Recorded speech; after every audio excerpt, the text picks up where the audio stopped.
The following podcast is being brought to you by the Defy Life Podcast Network.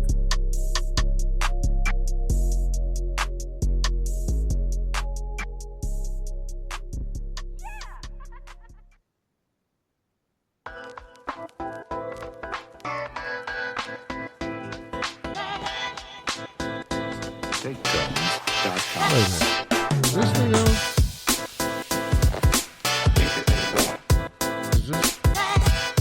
Is this thing, I mean, we making all the noise? Making all the noise in this one. Well, I'll be damned. If we're making all the noise and this thing on, I mean, we in the building. I think we back. Unsupervised spinoff podcast, powered by the Defy Life Podcast Network. It's your boy, West Coast Jay. I'm here with my co-host, Hollywood P.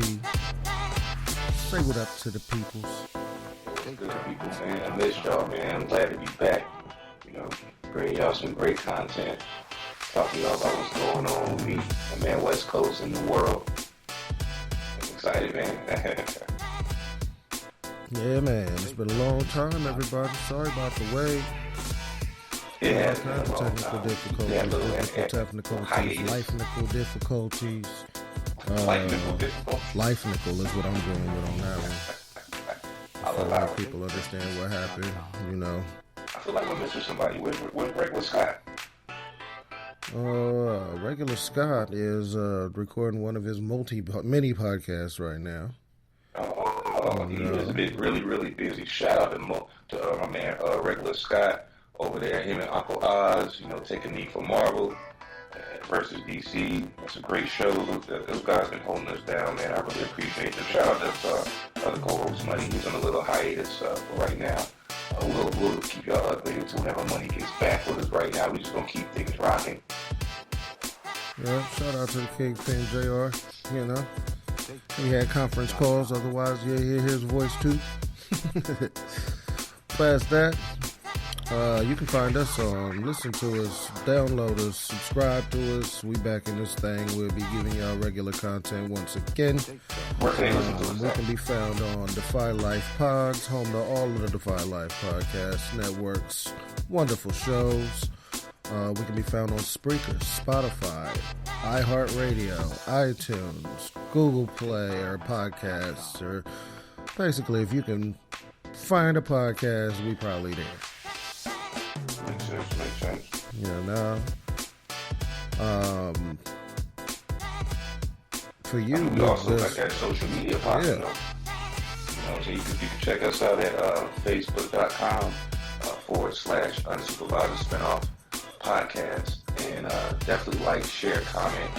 We've been trying to run a giveaway for a 5-star hotel, free night stay on us. We're still running that giveaway. The hotels are basically open back up for the most part to let regular non-essential workers stay there. I'm not sure what amenities you may have going on in the local area, or if you go stay, what will be open, what won't be. But you can still stay on us. So make sure you're liking, commenting, sharing, tell your mom and your friends about them, everybody like that. Again, that's facebook.com /unsupervised spinoff podcast. Well, that sounds like just about everything. Oh, there's one more thing. People always ask, how do you support the Defy Life Podcast Network? You go to patreon.com /Go Defy Life. It'll help us to continue to work in the community, to continue to do things, to continue to be defying life. So please support the network. Please, we need it. Gotta pay some bills, man. We need your help. Yeah, man. And with all that said, it is 2021. Now, ironically, I just looked at my clock, and my computer's clock is in military time, so we are recording this at 21:21. That's right. On 21. On the dot. So, you know, 2020 came, went, bye. Glad it's bye. I know that listeners out here have seen at least 5 to 7 different recaps of how 2020 was a dumpster fire. So we're gonna recap, but we're gonna recap using only the episode titles, which you know, in general, don't be making good sense till you hear the show. So episode 1, like, it was this long ago. Episode 1 was published on February 6th, 2020. Ooh. Right? So right my birthday. Right around your birthday. You're right. That was a long time ago, though. And a lot has happened since then. But that first episode was called the Mamba Mentality episode. Ooh. I think that was how 2020 started. Kobe had just passed. He did, man. I remember that like it was yesterday, dude. When you text me, I remember that like because you were in Cali at that time. Yeah. You were still in Cali, and I believe you went out there for your birthday that year, for your birthday in January, right? And you just stayed over. Yeah, I was there for a while. I was there for my dad's birthday too. That's right. Yep, you were there for your dad's birthday, and I remember it was around. I was off work for some reason that day, and I remember you texted me saying, "Man, Kobe's just died. He just died in a helicopter crash," and I was like thinking you were like, what a horrible joke to make. What the fuck is going on? Like, I do know that moment of not wanting to believe this is what's going down right now. Like, I remember like it was yesterday, and I was like, no way. Like, that was my response to you. That was a crazy day. That's like how like I said, that's how the year kicked off. It was January 26th.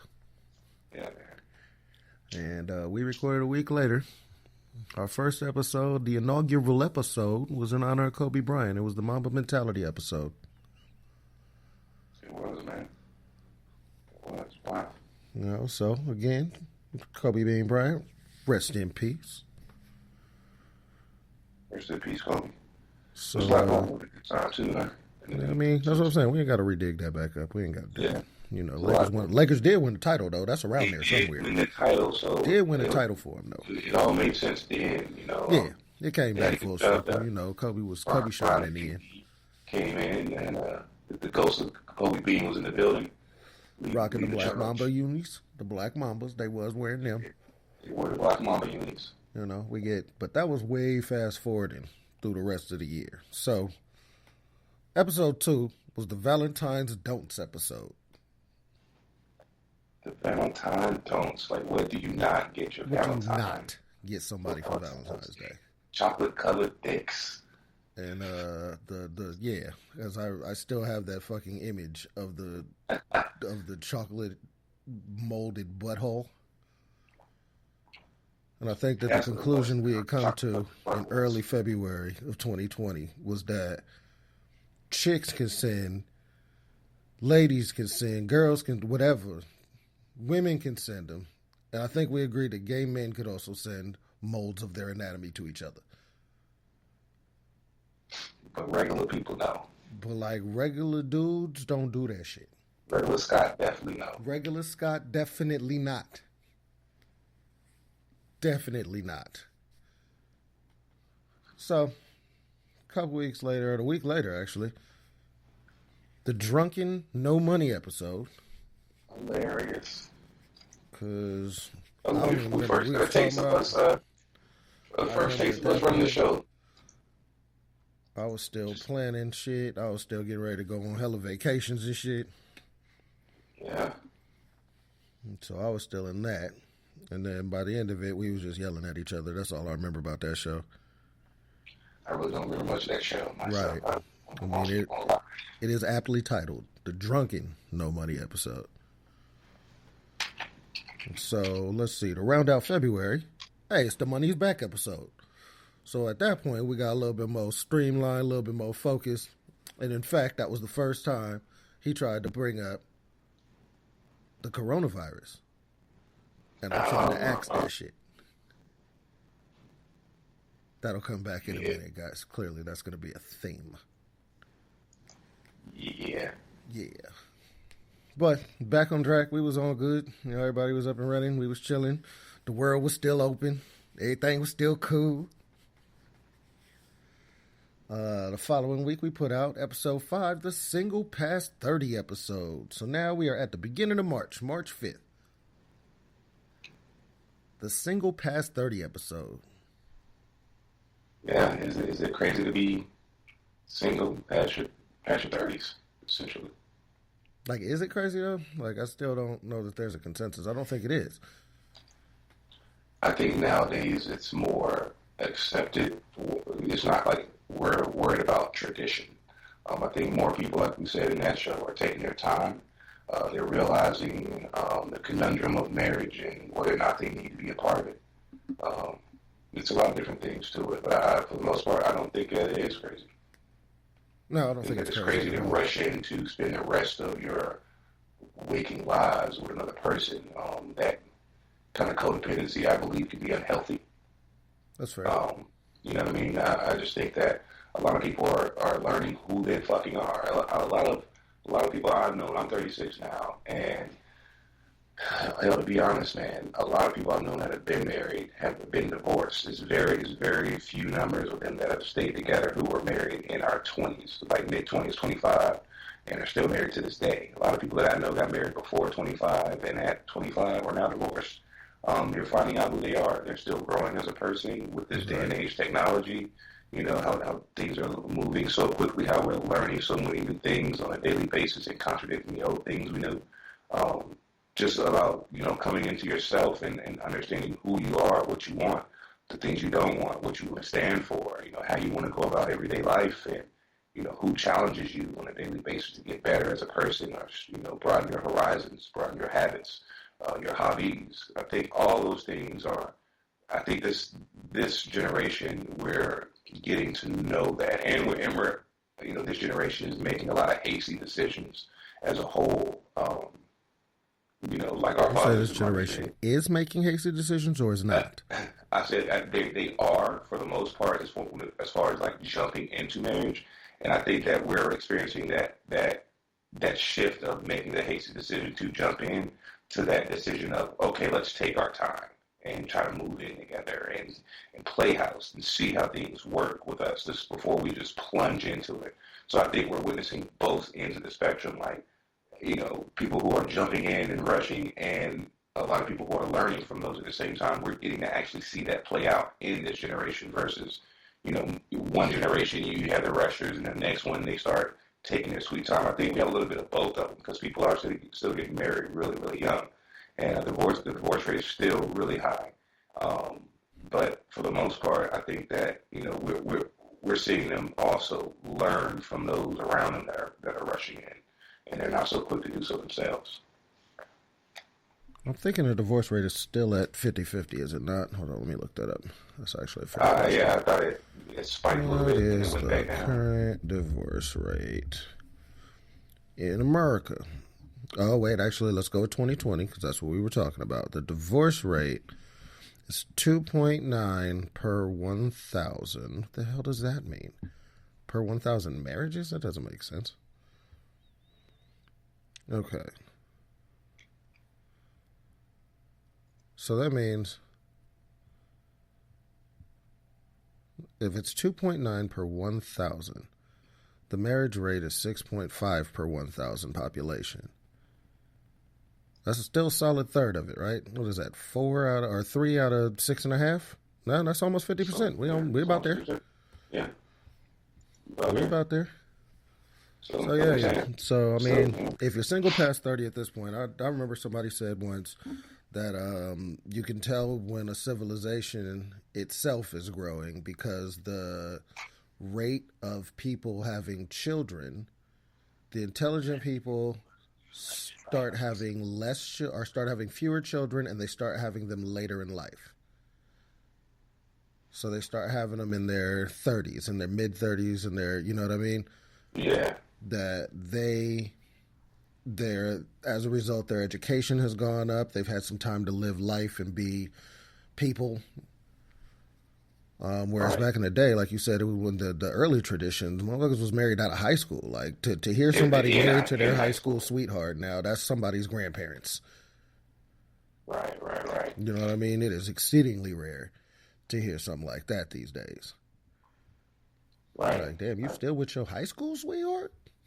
Bro, I mean, you look at our stars. I mean, the one person I can really think of off the top of my head that's been in a long relationship traditionally is LeBron James.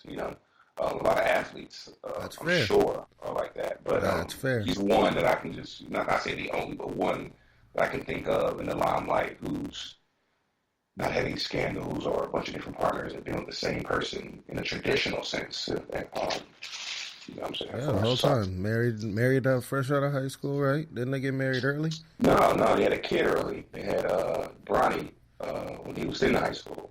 Oh, okay. All right. Bryce came, I want to say, his first 7 years in Cleveland. They had another child in that time frame. And then I think when he went to Miami, he had the youngest daughter, or wherever he was coming back. I'm not too sure. Keep over there. But my point is, they didn't get married until he got married when he came back to Cleveland. He didn't get married for a while. He didn't get married to Cleveland? Oh, wow. Yeah, the whole first time in Cleveland, they weren't married. They weren't married when he was in Miami. But they were together, though. They lived together, moved together. The family worked together. And he was with her dating-wise, They weren't, messing around with other people, probably, that I know of. Then when he got back to Cleveland, matter of fact, I want to say after the last year in Cleveland. Well, they got married in 2013, apparently.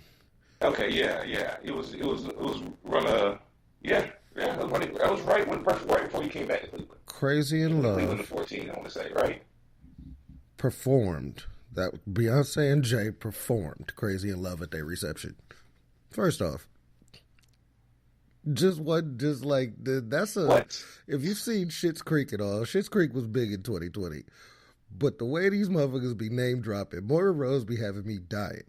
And that's some shit that I could completely hear her saying, oh, no, that was the party where Beyonce and Jay performed. Do you remember? It was Crazy in Love. Right. And then Johnny will say, you're right. Schitt's Creek's a funny fucking show. Anyway, so between the two of us, we are of the mind that one does not have to be ashamed of being single past 30 at this point. No, I agree with that 100%. So, after all of that whimsy and lightheartedness that we just experienced, on March 13th, episode 6 came out. The Coronavirus Ruins Everything episode. Now, that's when I became an official corporate work from homer, like legit that day. And my biggest anger was that Disneyland was closed for a day. I'm still kind of pissed at that. I'm also still kind of pissed that Disneyland's still not fucking open. Disney World is. Disneyland is not. California's still fucking closed.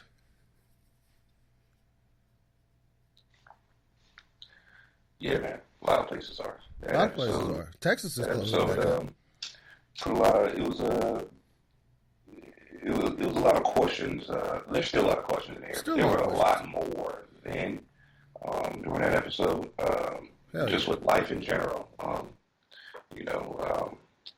It was an eye-opening moment for us to put a lot of things in perspective.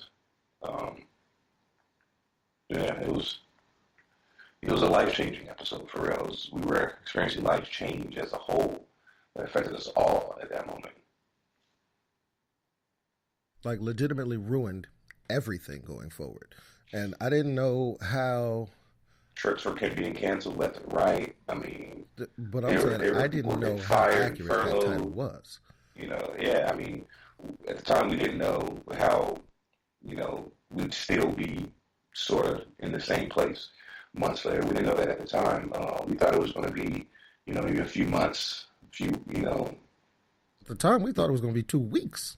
Yeah. We thought it was going to say a couple of weeks, maybe. Yeah, we thought it was going to be a couple of weeks. No, man. And then, obviously the coronavirus is going to ring true through all of these. So the next episode, the following week, published on March 19th. Shout out to my brother. That's his birthday. What up, Mark? The I Was Trying to Smash, but Now I Like You episode. So we dove into the old physical attraction episode of the opposite sex or same sex, depending on where you land at on the spectrum. Yeah, doesn't matter. Just, I was trying to smash initially, but then I had started liking you. Spin and tell for many people. Money would be right on point here to explain exactly this, because he had a good long diatribe. Yeah, I mean, it's basically, a lot of you people that have been in that relationship, you've been at the club, you start liking a person, you start wanting to smash a person, and then the next thing you know, after you start smashing, you end up actually liking this person, and it develops into something more than just beyond that physical attraction that first brought you two together. Yeah. Like, it's the story of most current romances, if you think about it. Yeah. Like, it's as a result of the single past 30 motherfuckers. Motherfuckers figured out what they actually wanted. Yeah. Now, technology, the apps, all the et ceteras make it way simpler than it should be still, in my opinion. But that's what ends up happening to people these days. Motherfuckers, they swipe. Oh, I'll smash that. Bow. And they end up liking a motherfucker. Now your ass got pillows all weird colored. And matching pajama sets and shit. And shit like that. You know what I mean? All right. So that was a little bit of a respite from Corona. She came right back with the Stay Your Ass at Home episode. Nigga, we went smooth the fuck off on masks. Remember that? Masks were a new thing. We even called it. We called it the whole fashion uproar. Yeah. The mask coming out. We called a lot of different things. A lot of people getting mad at having to be forced to wear masks. There was a lot of stuff we predicted about our coming days and dealing with the coronavirus. Yeah, man. We was over here extra Jackie Stallone with the predictions. Yeah, we was, man. We was on it. Extra Jackie Stallone. I remember that was. And that's when I was. Money and I were officially at home. You said that was like what? Money and I was officially working from. Remember, you worked from home a couple of weeks. I was working from home from the Coronavirus Ruins Everything episode. Yeah, we were. We were still. I was still going to the office. Money was still like in and out. Like at that time, I was still like, yeah, I'm not sure. I might call in or whatever. I don't really know what's going on. And then boom, they shut down the whole building. Well, y'all don't know, West Coast and I work for two different companies in the same building. It's a big corporate glass building, and our company occupies the fourth floor, and his occupies like the second and third or some shit like that. But essentially, they shut down the entire building at that time, at this episode, so no one could go in there and work. And Money's down in Charlotte, North Carolina, working for a corporate company, and they have the IT department. So a lot of people were being sent home. He was in the process of being the one giving out the equipment and setting up VPNs and logins. He was setting them up. So we were still caught in a big haze of not knowing what the hell was up. Yep, and this was like the initial spike. Yeah, this was the initial, America, like everything. America. This is where America shut down. Yeah, everything was shut down. Everything, whole country. Things weren't just getting canceled for a couple of weeks anymore. It was way bigger than that at this time. Yeah, like it was massive. The whole world, the world as we knew it, changed immediately and cataclysmically in a lot of places, but it was pretty damn amazing. So, well, after we told everybody to stay their ass at home, because then we could get through this shit and yada yada yada, like we cussed everybody out. Our first guest episode. That was Lala, wasn't it? No, it was JR's our first guest for the show. JR was our first guest for the show. He was the boss man. That was pretty cool. Boss man showed up. April 2nd. We had our first guest. It was during the Rona. I remember he was telling us about his kids and his wife and how they had adjusted. Yeah, man. Everybody was like, because the kids was out of school, or the kids weren't out of school yet. Like, they were still trying to figure out what to do. I mean, they were out of school, but they weren't, like, they were trying to figure out how to get them back in school type shit. Yeah, like, right. A lot of students got fucking laptops, and they, like, some places were prepared for work from home immediately. Some places. Other places, nah, it was a bunch of confused parents sitting at home for hella long with their kids now. This was, I think, about the time when people started realizing that some of their kids is assholes. A lot of people started realizing that the decisions they made in life weren't the best decisions. A lot of people at this time were actually dealing with the backlashes, the first initial wave of backlashes of having to live with their decisions. Man, that's an ominous way to phrase that. Let's be honest. That just sounded ominous. Like, today they had to come to terms with their actual decisions. I mean, they did. A lot of talks about people didn't like their kids. People didn't like their partners. People didn't like their homes, the things they had in their homes. They start putting perspective on their lives in a major way because they were forced to deal with it every day. It's no longer, you have 4 hours, 3 hours where you're at home, barely interacting with things that you have in your surroundings, the people there. And then, you after the day, you're burnt out. You're winding down, ready to go to sleep, to get up, to go back to the rat race again. You're not really having time to take in a lot of the things that surround you, that you have in your life, that you've created for your life. And at that time, being forced to be home and a lot of jobs being just completely shut down at that time. Like, no one's going to work. People were scrounging to see how they were going to survive, how they were going to wipe their ass, because toilet paper was real scarce at that time. And a lot of folks were being forced to deal with their decisions and whether or not they liked them. A lot of people started making new decisions based off that situation. This is very true. There was a big spike in the domestic violence. There was a spike in all of the horrible shit. Suicides, domestic violence, drug abuse, separation, child abuse, divorce. Mm-hmm. Just motherfuckers they couldn't deal with each other.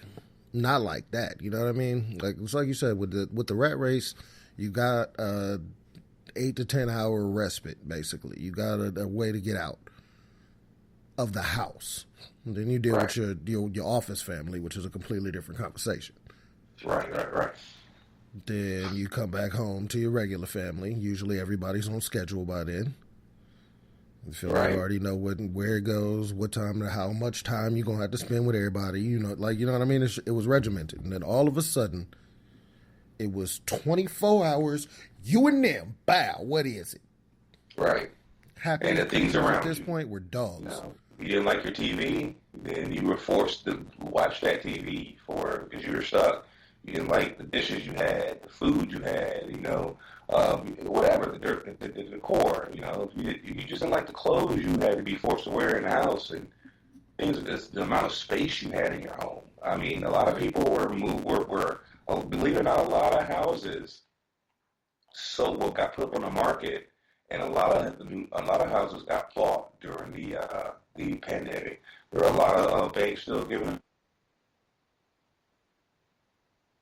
June, beginning of July.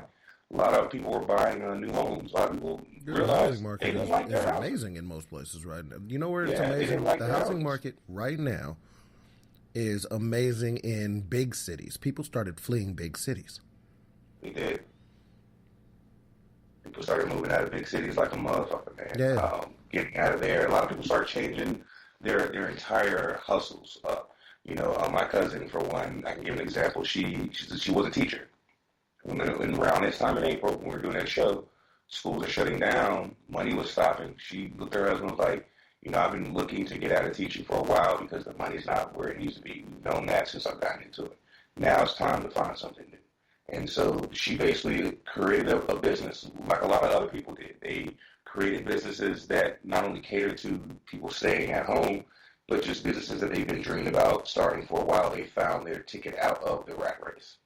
Yeah, there was a lot of introspection. A lot of people got to go inside themselves and find out what they actually wanted. Yeah. And then they had time. And either pursue it or adjust their lives so that they could get it as well. You know what I mean? Right. Like there was a lot of A lot of introspection. At this point, we had been in the house for what? 2 weeks? 3 weeks. This was 2 weeks. And already there were the motions for, you know what I'm saying? There were people that immediately was like, oh no, fuck this. Changed their whole life right then. And then there were other motherfuckers that took inventory. Like, all right, what do I have? What do I like? What don't I like? What do I need? What do I want? You know what I'm saying? Started doing the math. Right. Eventually all that inventory becomes, what did I dream? Like, what did I used to dream? Can I still do that? I wonder if I could do that from online. Right. And that turned into lots of different thoughts. Or, you know, shout out to the Uber billionaire Jeff Bezos for having an idea in advance, or way in advance. Fucking Amazon made all the money. Oh, yeah, man. Amazon spiked so much. You made like $1 trillion during this pandemic. So hard. It was at a point where didn't he make like he made an outlandish number. It was something like 100 billion in a day or something outlandish. It was 100 million in a day. That he just made? That actually netted, not just remember. profit. I think it's a bigger number. I really do. Hold on. I mean, I know he took home 100 million in a day, like after paying for all expenses, employees, fucking, costs, everything. 13 billion is the number. They July 22nd, 2020. He doesn't make billions of dollars. Jeff Bezos made 13 billion in one day. Amazon made all the fucking money. That's Amazon made 13 billion. No. Amazon CEO Jeff Bezos. Amazon made way more. Okay. He made 13 billion that day. Right. And what West Coast Jay is trying to tell you all is what we call sensationalized titles. A company like Amazon, you got to look at the amount of revenue that moves around throughout the day. And so that has been essentially debunked. The company itself was reported to bring in revenue of $13 billion for what could be considered an earnings week. Now, on the day that they reported, that comes in as a daily flash report. Right. So that daily flash report reads 13 and some change, right? What the man actually takes home himself after, taxes and having the company to pay out for expenses and salaries, benefits, things of that nature, he is reported to make over $100 million himself for that earnings week, which would be reported in the flash report for the day. On that day that it was reported. And then, of course, you take the writers and the editor of whatever publication is reporting it, and you want to report something really huge that, will have attention, that will create conversation, just like we're having right now. So what do you say? You say one man made $13 billion a day. What a lot of people don't even see in a lifetime, which is very, very, It's an outlandish number. Yeah, it's outlandish. It turned out they said because of the stock prices and all the et ceteras, his ex-wife, also now is worth 61.5 billions because of that day. That's crazy. Amazon made all the damn money. All that's to say is some people had some ideas that worked. So some of these ideas that came out of this pandemic are going to work. Moves on to episode 10, April 9th. The We Do Like Animals for real episode. Them damn dogs, man. Why were we talking about the dogs? I don't remember. Michael Vick, man. Mike Vick. Is that why we was talking about the dogs? Remember one of my Mike Vick rant? You did go on Mike Vick rant. I was like, fuck them dogs. Yeah. What they did to Mike Vick, in perspective to how we treat people and how people are the top of the food chain, and even though people are horrible, we do matter more than animals. And how we we start talking about how much people pay for their animals, their lifestyles. Some animals live better than humans, and a lot of people treat animals better than humans, not compared one human life being sacrificed based on what was going on in our social climate, with people being gunned down by police officers, and the narrative being that they were unarmed. And so I spoke about the juxtaposition of how someone with that value, an animal who's born with, anywhere from 8 to 13 more replicas of it, essentially, versus a human being that takes a number of months to, cultivate in a womb, to then bring to actual life, to stop breathing the water infused air within the womb versus normal air that we breathe, and how people don't value that life in the same manner as they will a dog. And but then we had to give the disclaimer that I am an avid dog lover. I do love my furries. And at the time, we spoke about your pet. I loved him. We got into that a little bit. Yeah, we do love animals for real, for real. Rest in peace, Mortimer P. You gonna go ahead and talk about my cat? Yeah. Yeah. My cat, my longtime companion died. He was old. How long did you have him? Almost 16 years. I knew that cat since the day he was born till 2 days before he died. So, yeah, I have a deep love in my heart for animals, for real, for real. Like, for real, for real. Yeah. So, as do I. I've known your cat since I've known you, obviously, and I was there. I happened to be there in the moment he took his last breath, being a friend, cat sitting. It was that takes me back to my statements before, where those animals are like sons, daughters, brothers, and sisters to some people. It's like a cousin, I guess you could say, to me, a very close cousin who, rest in peace.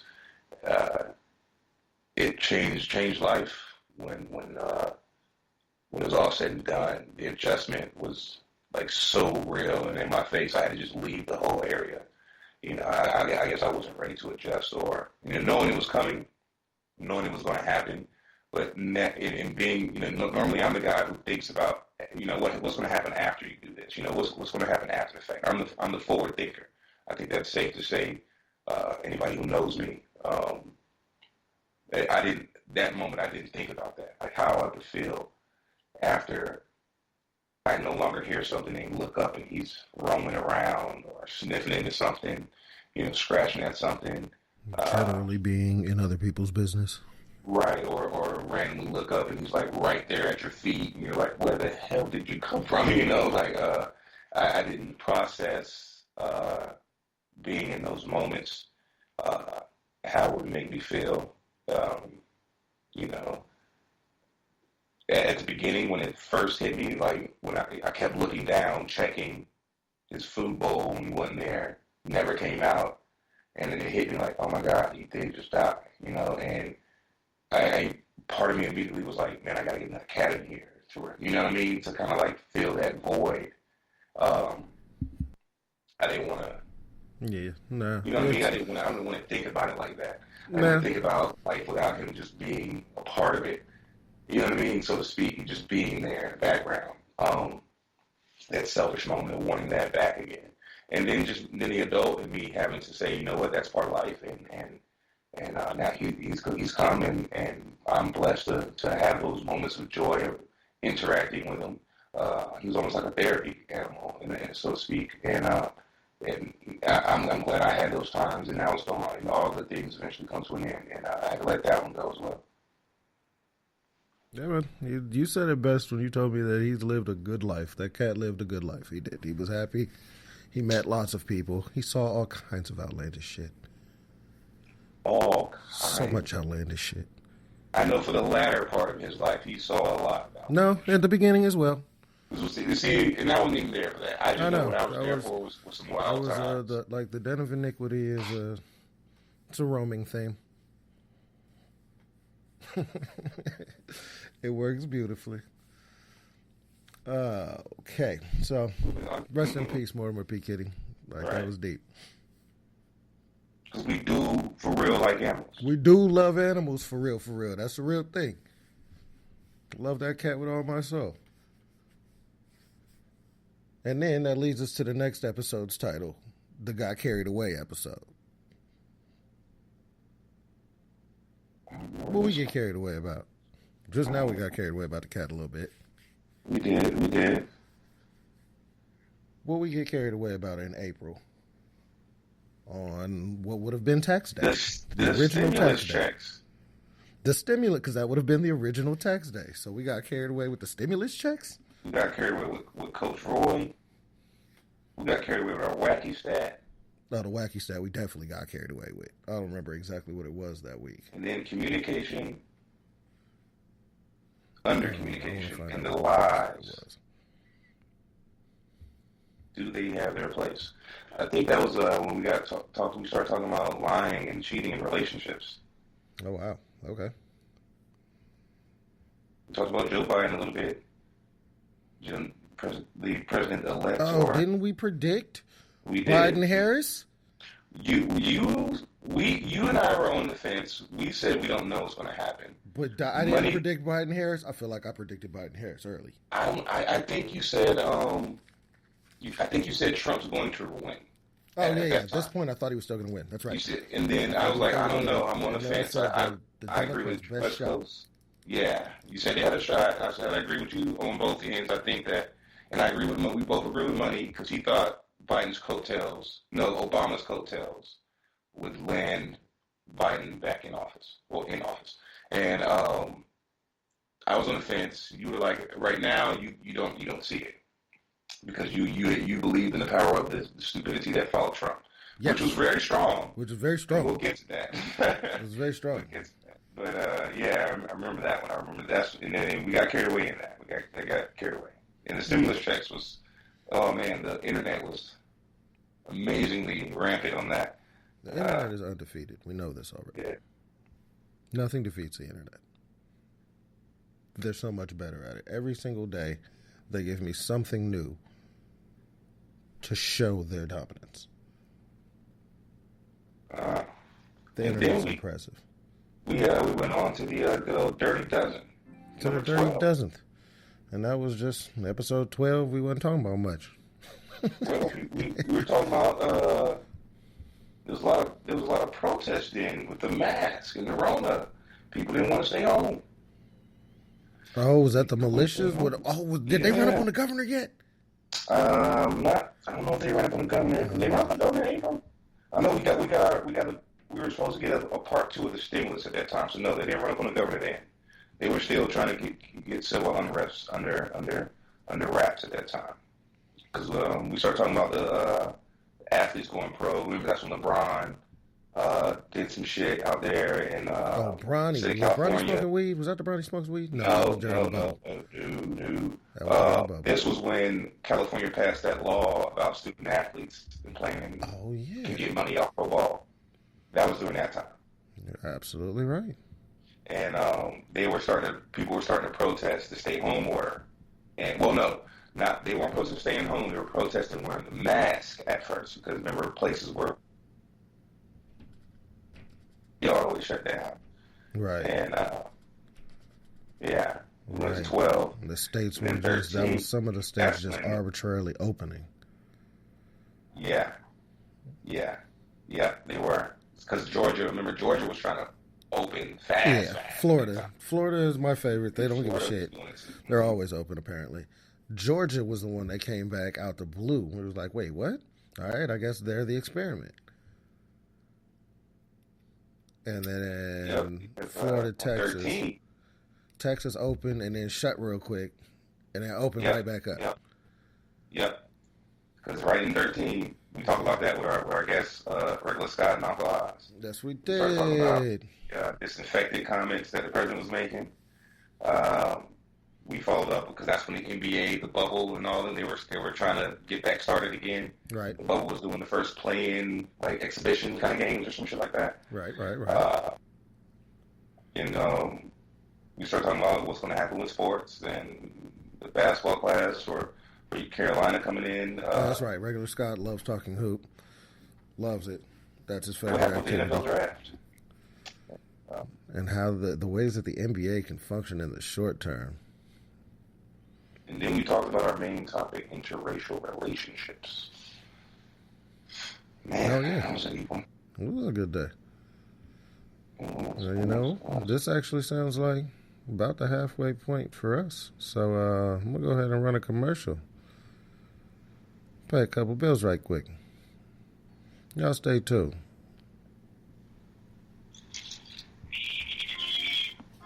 Welcome to the Defy Life Podcast.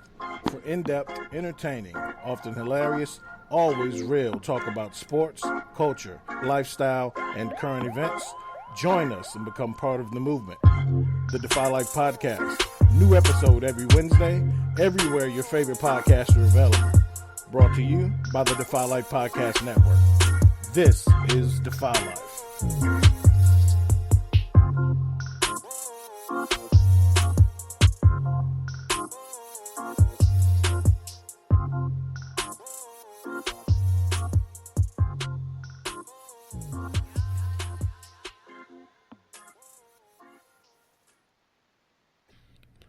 Welcome back. Y'all make sure you check out the flagship, the Defy Life Podcast, because we are, in fact, powered by the Defy Life Podcast Network. Oh, snap. I discovered a sound effect.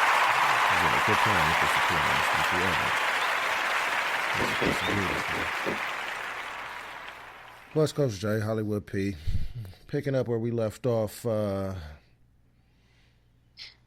That's where it got heavy, wasn't it? That's where it got heavy. This was we went back into the this gets heavy episode. Yeah, right back in there. This is where it got heavy. This is where the nation sort of split fairly evenly, actually. Yeah, man. This one is goes back to that civil unrest that we were dealing with. This time, though, it wasn't cops in the episode of America, the reality show. It was racist white people. This was Ahmaud Arbery in Georgia. Yeah, man. Yeah. You wanna pull the recap on? Yeah. So Ahmaud Arbery was jogging and came to an abandoned building. Some citizens of the town he was in decided that they were going to take the law into their own hands and chased him down because they accused him of, what they said was they accused him of trying to rob a construction site, chased him down, pinned him in, and shot him in the street. We watched a man die that day. America watched him die. America watched a man die that day. But because it was from February, America didn't react the right way initially. Like, America didn't flip out for another couple of weeks. But Ahmaud Arbery was still murdered. So, yeah. Yeah, the Olympics was going on then. They were dealing with that and the whole COVID and not having fans there. It was just it was a big shit show going on in our country that time. There's a lot happening. Man, dude, I just pulled up his name, right? And as of 9 hours ago, the suspect's lawyers asked the court not to use the word victim at trial because they say it is prejudicial to the case. To Ahmaud Arbery. Yeah, they've been trying a lot of different things that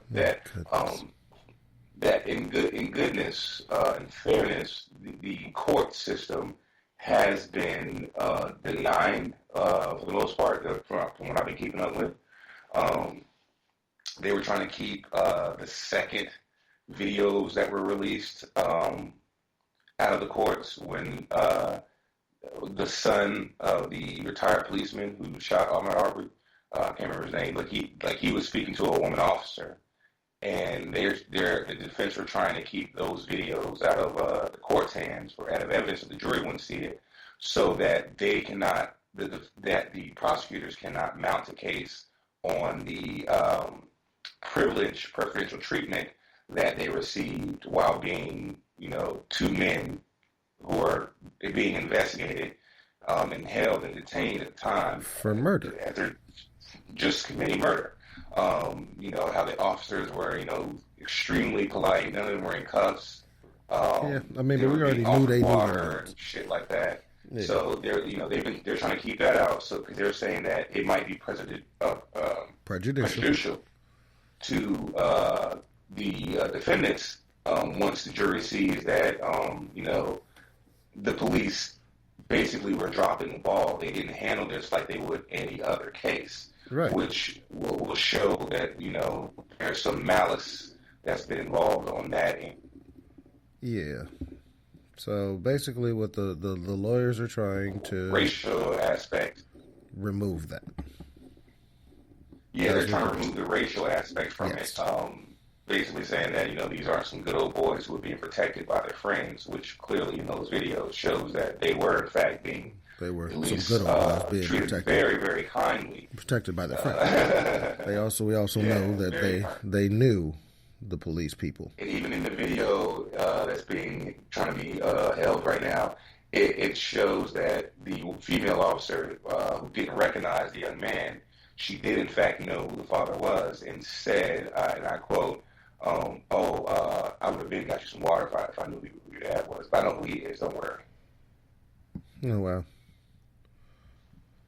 Well. So, we'll see what happens with that. That's still a thing. It's still a thing. It's still a thing. Going on. And then we went back into episode 15. Yeah, we was hopping out the window. See that laugh right there is because of the hopping out the window story. You want to recap it? Give them the cliff notes. Hopping out the window. Let me think. So basically, we were going into. You were essentially getting on board with the Rona. You were like, nah, this shit's real now. You're gonna take it serious at least. You got your mask. You were on the fence before. Now you're not. We definitely fall in love with some more of the Ahmaud Arbery shooting. And then we had to answer a question. Should a woman be able to ask a man to marry them? And so we went into that. We had our question that got sent in finally at that time. Thank you for sending that in. And we talked about that a little bit. And we talked about some more wacky stats. We talked about the other amount of Americans who believe that the sun rotates around the earth. We talked about some more politics, as always, on our show. And then our main topic. We don't trust our hypothetical daughters around teenagers with sexual situations. And we talked about being fathers, or the double standards of boys versus girls when they're teens and young and hanging out. Talked about how we all felt, all three of us at that time felt about that. I believe we still had, we had Scott on that show, I would say, because he was talking about his son. No, it was just us. If I'm not mistaken. No, it was just us. But the best part was when you motherfuckers started telling stories about shit that happened. Because money decided. Oh, yeah, there was money. Yeah, money started that. I had to hop out the window. That's right. The double standard. Because I got caught up sneaking in the girl's house. And her dad was there. I had to hide in the closet for a little while. And then finally got the window and got away. It's pretty clean. Pretty easy. That's because Scott wasn't in that show. That's right. That was funny. Yep. And then the next episode was an interlude because Mother Nature tried to play us. I remember that. Mother Nature was throwing hurricanes and shit.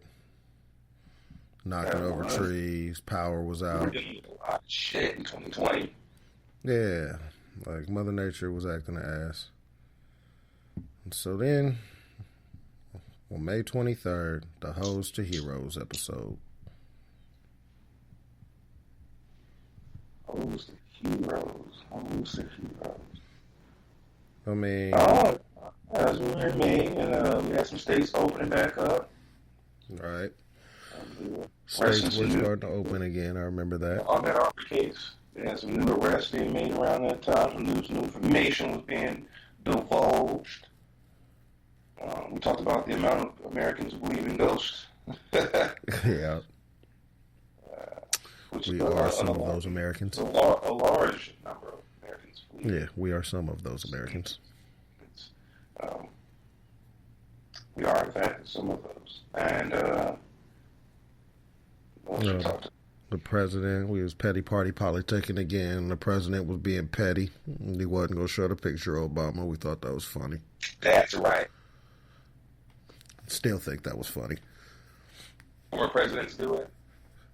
Like it's petty as hell, but it was funny nonetheless. That was the week that Joe Biden told black folks they ain't black if they didn't give him their vote. That's right. He sure did. He did tell him that. Didn't affect him, however, but we did in fact say that.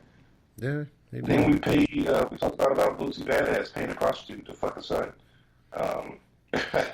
We talked about OnlyFans as our main topic. Yeah. And OnlyFans are still going hard and strong. Yes, it is. People making money. Shut down. Like I said, people figured out ways to make money. A lot of retired porn stars that I've seen lately, as of late, thanks to like media takeout and what is that other one? Ball Alert. And Twitter, thanks to Twitter. But some retired porn stars who would.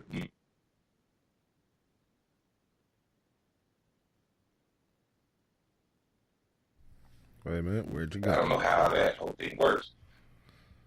Oh, Can you hear me now? You disappeared for some seconds. You back? Yeah, I got you. Yeah, so some of the retired stars that would make their livings at like expos and strip clubs, things of that nature, almost like the Comic-Cons for porn, throughout the year, different locations, those places were shut down now.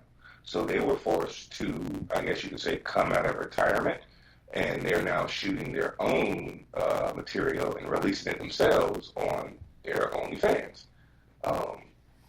And, you know, I guess it's giving some people who are fans of their particular genres or whatever. Their work. Fans of their work got to jump on and pay to see just their work. Just their work. And, you know, those stars can control who they're cast with. Obviously, they're doing the casting. They control what, you know, content they're putting out. And they're able to monetize their money. Doing the same things they would be doing at the clubs that people, you know, don't get the in-person experience, but they can get an intimate experience nonetheless, and pay for Skyping and shows and live shows or pre-recorded material. It was a big booming thing, and like the reason why I heard about it is because Twitter was dragging some old retired star because she looks like shit now, and she's coming out, you know, saying, hey, you guys have been waiting for this for a long time. Well, here it is. And it's like, yeah, you could have kept it. But, which was crude. Damn. But anyway, yeah. You know, but at the same time, there are people who will pay for it. And the OnlyFans are still going strong. I haven't started mine yet, as I joked around, and haven't gotten around to that. Got a little busy with some other stuff. But, yeah, it's still a thing. Still a thing. And I'm not a subscriber of anyone, unfortunately. You gotta give all the disclaimers, but they get out there. I guess that's about right. We went off script right after that. Episode 17, we was off script. Yeah. Like we had another brief update on the Rona, because that was still a thing, which it still is. Still doing that shit. You talked about my new scene in a movie that I had. Yeah, we did. This was when the president in Charlotte and the governor of North Carolina were in their argument about RNC. The president was trying to forced Charlotte to do it. They was like, nah, like everybody got to wear masks. You can only have this many people, yada, yada, yada. It was like, whatever, I want as many people as I want. Charlotte was like, nah, you got to have this many people and you all got to be wearing masks. Like, what are you doing? You know it's a pandemic, right? Fuck a campaign. It's a pandemic. You're aware of this, right? Then... Yeah, the president wasn't trying to be with none of the shits. No, he was progressively being the worst. He started at like the worst and got worster. Oh my god.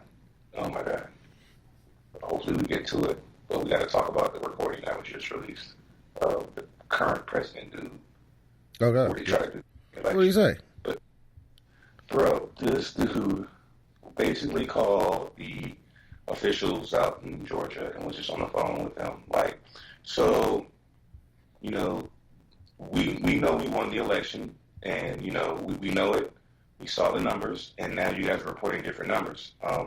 You guys got to recount it and recalibrate the machines. You guys can't just recalibrate the machines and find these votes that are missing. No, Mr. President, we can't. Well, this isn't fair. We're going to have a fair election here. What we think we have, Mr. President. Well, this is going to be bad for you because, you know, you're coming up for an election soon, and the people in Georgia are going to be mad that you're doing this to the president. They hate it. They hate that you're doing this to the president. I mean, you know, I don't want this to backfire. I don't want this to come back on you, you know, because you got an election coming up, and they're upset. I just want to find. I don't want them to be upset. He said, "I just want to find 11,780 votes. That's all I want to find. I want to find them." You guys can't recalibrate the machines. You can't fix the machines. You can't do it. Like, you just kept asking over and over and over again. For over an hour, they spoke to the current president dude. President dude. He only the current president dude for like another week and a half. That's what's the most interesting about this. And they recorded the call. Now they just playing him in public. They knew he was going to say something crazy. Of course. Because they scheduled the call, obviously. And so they were prepared to record him because they knew he was going to say something crazy and outlandish, and they wanted to catch him the fuck up with it. Wow. Well, tomorrow, January 5th, Georgia State runoffs. This will be for who determines or who controls the House, who controls the Senate, right? Oh, no, the House is clearly Democratic. This is for who controls the Senate. So officially, I think we're both the Democrats are at 49, the Republicans are at 49, and these are for 2 seats. Am I thinking about this right? I believe you are. I may be thinking it's something along these lines. So yeah, there it is. This is for who gets to control the Senate.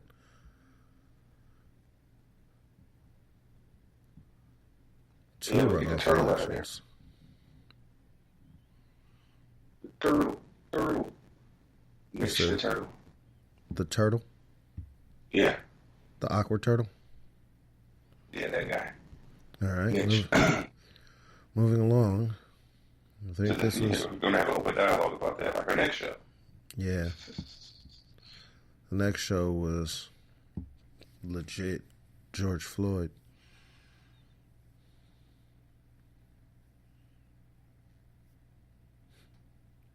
That was another one. George Floyd was poignant because the whole nation watched live stream somebody die like right then.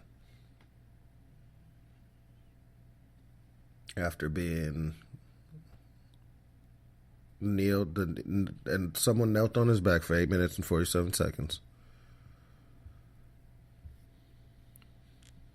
That number may be off, but it's close enough. It was a long 46 time. seconds or 47. 46 or 47, one of the two. It's right there on there. It was a long time. It was a cop. It wasn't someone. It was a cop. It was a cop.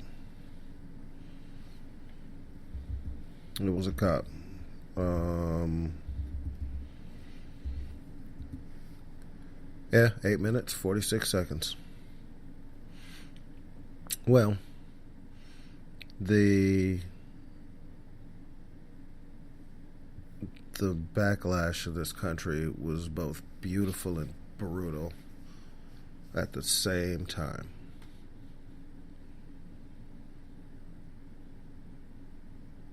We got to see the best and worst of people at the same time. We got to see thousands of people protesting in the streets of cities in every country around the world, in every state, in this nation for certain. Not every country around the world, but a lot of countries around the world. But every state in the nation, for the first time in American history, was all protesting the same thing. And then anti-protesters and rioters tried to turn it into them. They tried to turn it into about them. Yeah. Yeah, it was unfortunate. It was like they protested outside the White House. The president had tear gas fired upon people. Just to move them back to take a Just picture. to move them so he could go take a picture. Jesus. Yeah, that was so what we had concluded, obviously, as you can tell by the title, is that really this was a time for everybody to have a dialogue. This was a time for everybody to come together as opposed to trying to rip apart. This was also the point where I said the president's going to lose because he was being divisive and not promoting togetherness.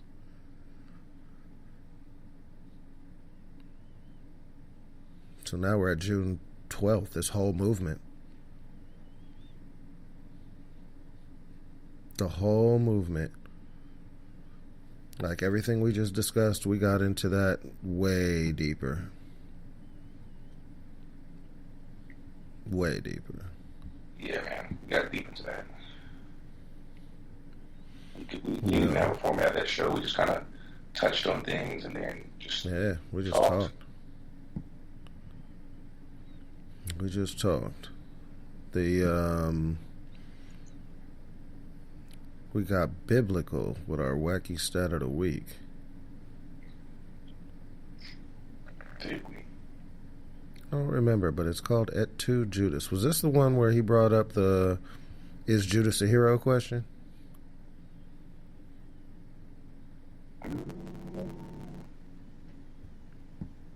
I know it came up. Episode 18, Open Dialogue. No, we didn't. We've opened the dialogue, gone to the whole movement. Okay, we went to the whole movement, and we are at 2 Judas. Drivers.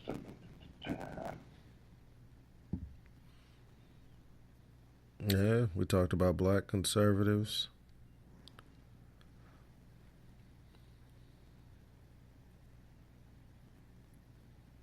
We took the week off for Juneteenth and had fun.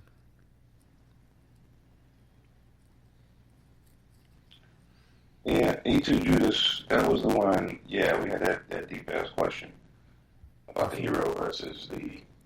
Right. Still a great question. That's a wonderful question. So overall, it was: should Judas be considered a hero because he gave Jesus up to die for our sins?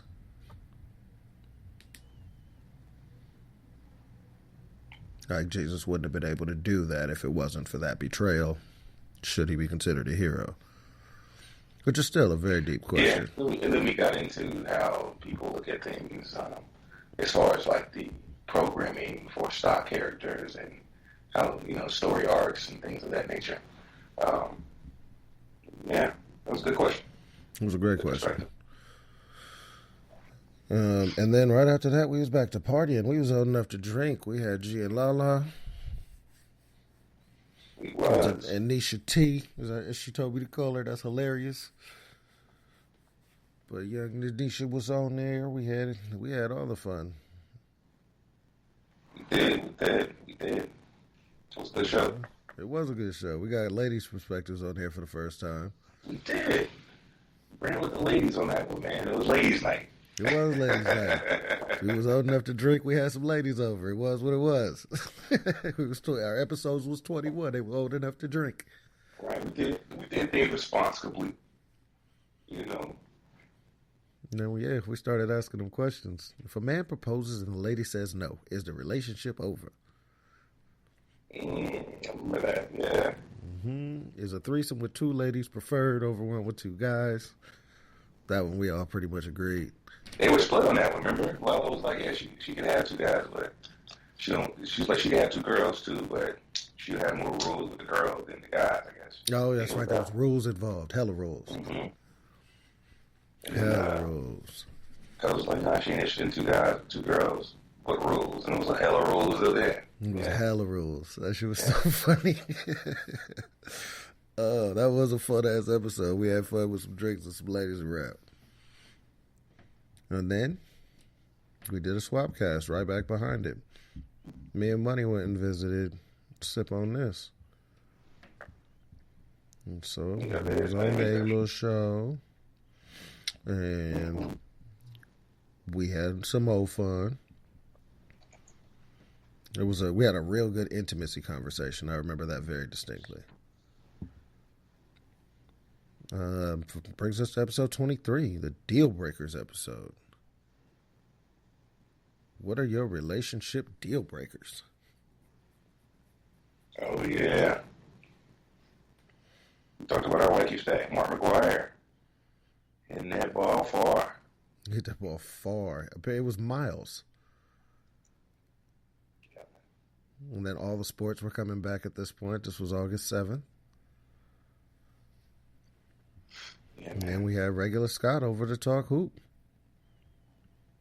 Yeah, we had some hoops, some real hoops going on. All right. Going on. They were running they were going for the championship at that time, which is, it's even awkward to say at that time of year. It was August 20th. Yeah. It was late August, and they had just started hoop. They had just they completed the bubble. And the Lakers would then triumph throughout this bubble. Although we did get to see a couple of stars emerge. Looking at you, Dame Lillard, for holding it all the way down. Looking at you, Luka Doncic. Shout out to the Miami Heat. Shout out to the Denver Nuggets. Shout out to Jamal Murray, the Denver Nuggets. Yeah, more than him. You know, even Spider, you know, he emerged. He emerged for the most part. Shout out to Devin Booker and the Phoenix Suns. A little, but he did it. Oh, yeah. The Phoenix Suns was undefeated. And did not make the playoffs. They did not make playoffs. Like, everybody played hard in the bubble. Everybody did their work in the bubble. Because of their regular season record. Yep, because of the regular season record. And because of the postseason, or because of the bubble records as well, though. Like, the Blazers played their way in. Right, because of where the Blazers fell and the seeding fell, the undefeated Suns could not advance. They were just too short of wins. Just one game short. That's really what they were. They didn't have enough more. They ran out of time on the schedule. After their great play. They did play well, though. I enjoyed watching them play. We watched Paul George implode, I guess, for lack of a better way to put it. But we watched Chris Paul, a multi-millionaire, not be able to handle being secluded or sequestered, I guess you could say, and told what to do, how to do it, which I'm not upset at because he was in a very, very plush temporary jail environment. Yeah, it just wasn't home. That's the only thing that was different. It wasn't home. And that's also what happened to the Milwaukee Bucks. He didn't know how the Milwaukee Bucks was having. There was civil unrest in Milwaukee. The Milwaukee Bucks didn't stand. They sparked up a legitimate protest when they and the Oklahoma City Thunder refused to take the court that day. Mm-hmm. And that's we talked about that on the last episode that we I want to say. Yeah, the whole protest episode. You sure did. We talked about that, and we had a guest on. Yeah, that was regular Scott that day. Scott was well, it was regular Scott. He wasn't really a guest. He's a regular guy. Yeah, he's a regular guy. So yeah. Yeah, I mean, and then we took some time off to set up and film a damn comedy special. We did, man. We set up and we went in and filmed it. It was good. We had to take some time off to get into the post. We had some stuff going on with the post production. It's in good hands now. I should have a trailer any day now.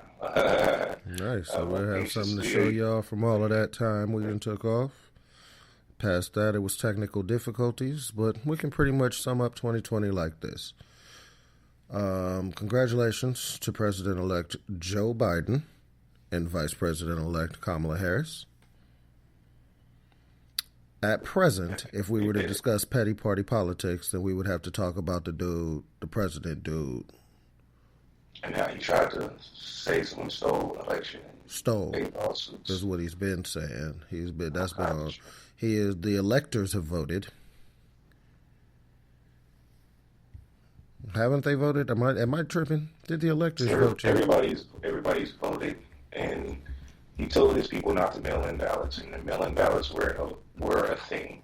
He told his followers or supporters not to. They didn't, and essentially, the electoral votes came in after all of the regular votes came in, and he lost. And they recounted. Yes. Twice so far. In a few states. Pennsylvania, shout out to you. Shout out to Georgia. Shout out to Georgia.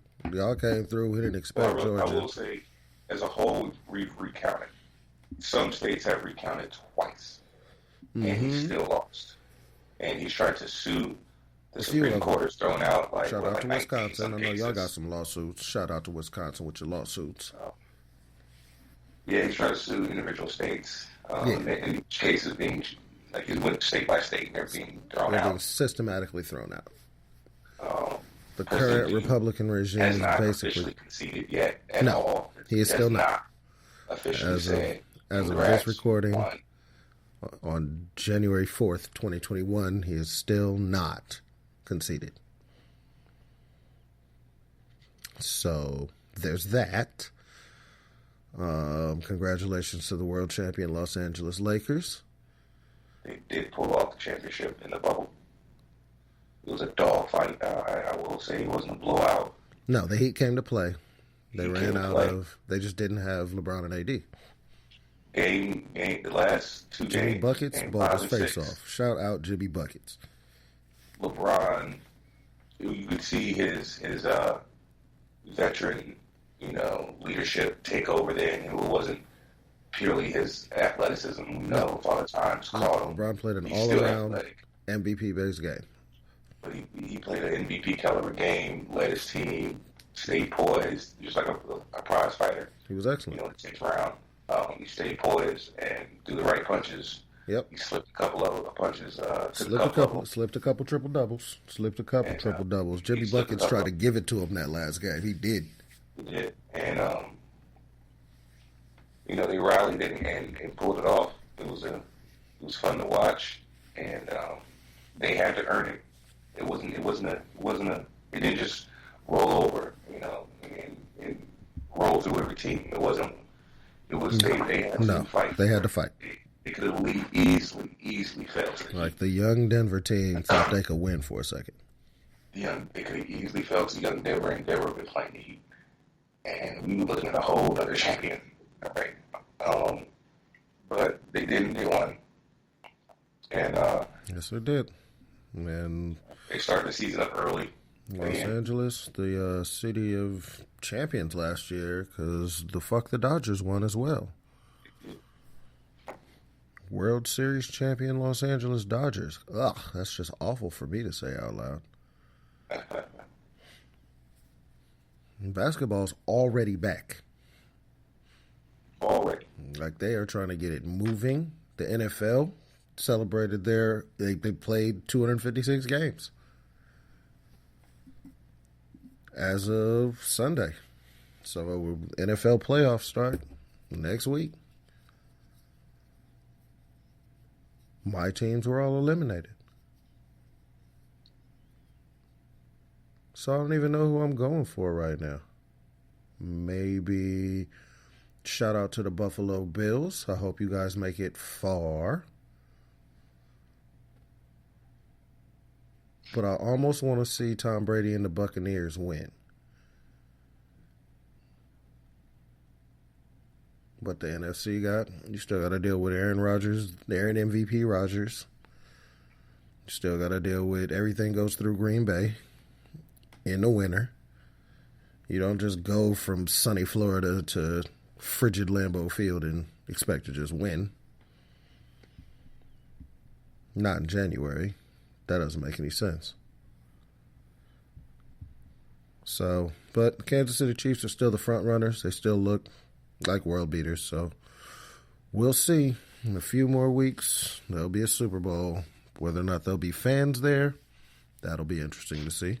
Right. That's been the trippiest sports transition thus far, as the lack of fans. Yeah. In some places they have fans in there, don't they? Right. Now, some places they are, like especially the NFL. The NFL, you can tell what state you're playing in by whether or not there's fans. So if you play the Tampa Bay Buccaneers at home, there's going to be fans in the stand. But it's not like packed with fans. Though. No. They're spread out all over the damn place. Yeah. Like the Packers invited, they had I think 1,000 people that were there, and they were all frontline workers, all health frontline workers in particular. So it was them and their families, and they were at the last game. I thought that was kind of cool. But most of the stadiums have like cardboard cutouts. Yeah. The Raiders just got a brand new stadium in Vegas. No fans have been to. The Niners got kicked out of they cannot play in their home stadium because Santa Clara County, California, as of 3 weeks ago, declared that contact sports are prohibited until the middle of January. So the San Francisco 49ers, who normally play in Santa Clara, played in actually Glendale, Arizona for the last 5 weeks. Because the states still haven't figured out what to do with the Rona exactly. We've had another coronavirus spike, so you get your coronavirus update. Yeah. Most states are, Texas is closing back. California shut back down. I don't think Florida still gives a shit. So there's... Georgia don't give a shit. Georgia has a runoff election tomorrow. We talked about that briefly.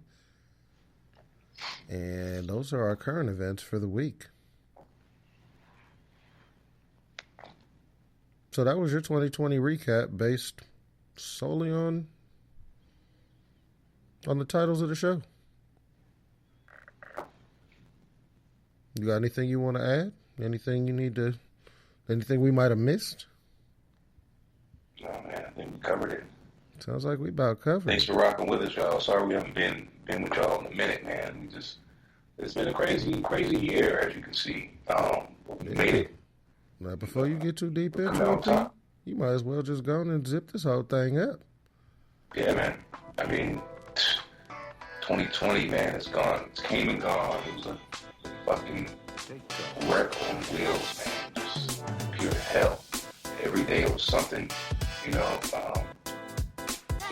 I broke my fucking hand, my left hand, in the middle of doing gigs. I'm like, I will say I'm blessed to be here still and picking up jobs, and I'm fortunate for that. And y'all definitely stay tuned, keep rocking with us. Thank you for keeping rocking with us, listening to us. We'll have some for you to watch soon. This Ski Key comedy show we filmed. It's pretty dope. And this Rona is here here, man. They don't seem like it's going on no time soon. They got a backseat. I'm probably not going to take it unless it's government mandated, and I might lose my job if I don't. Other than that, y'all stay safe, stay kind to one another. Y'all that rock with us up to our last show, 2020, thank you so much. It's a pleasure to be back in 2021. We got some new content. I'm fired up about it. On the West Coast, he's fired up. We're going to have regular Scott come in with us, rock with us, bring a whole new perspective. We're going to have a lot of guests we got lined up coming in this new year.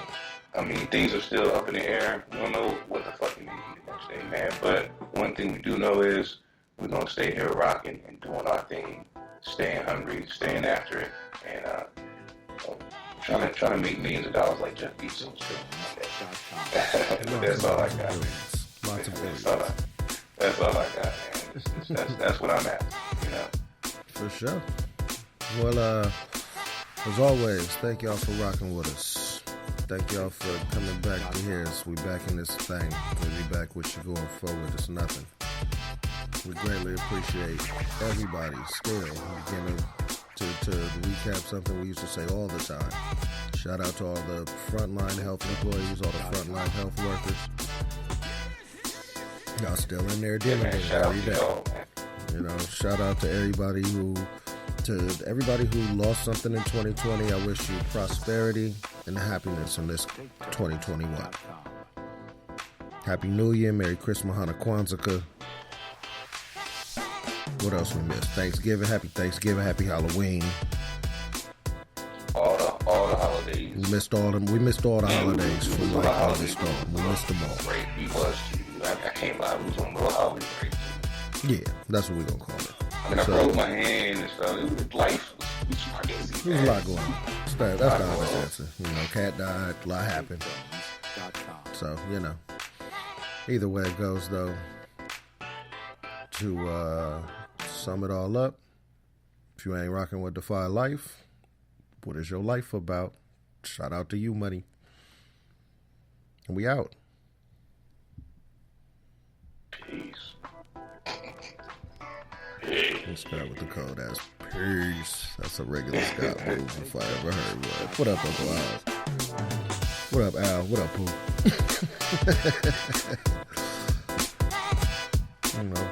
What up? What up to the Defy Life Podcast Network? TakeJones.com.